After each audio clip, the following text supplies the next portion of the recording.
So I'm an evacuation driver. I receive requests from family members who've asked us to go and collect their relatives, and we come here and basically go over to the eastern side of Bakhmut where we went this morning. Went there, and there was a lady who's 51 years old who had requested herself actually to leave because things are getting a bit too hot over there. We arrived, lots of Ukrainian missiles today actually going over, flying overhead. You can hear them whistling, and a lot of small arms firing and soldiers kind of hiding behind bus stops as we whiz past, looking at us, thinking we're a bit crazy. So this is the car that you use? Yep. You kind of need a 4x4 because getting over the river is pretty precarious. It's very muddy, so without one it's quite difficult. So this is a necessity for us. And when you go to the east, how do you orientate yourself? I mean, we've been there a lot, so we kind of know the streets just by sight, but of course we use Google Maps.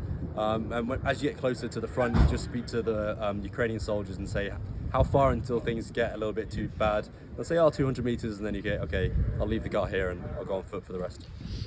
Eastern Bakhmut now is a place that a lot of volunteers don't dare to go because it's too dangerous. You go.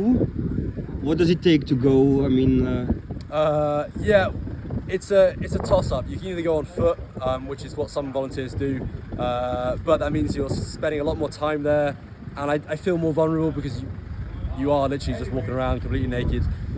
By car, you're more of a target, but you can fly to a destination in 2 minutes and fly back out in 2 minutes. Hopefully just doing it quick enough that the drones don't spot you, and then you can just park it behind a building and hide. But yeah, a lot of volunteers won't go anymore, but there are people there who want to get out, so I'm willing to go.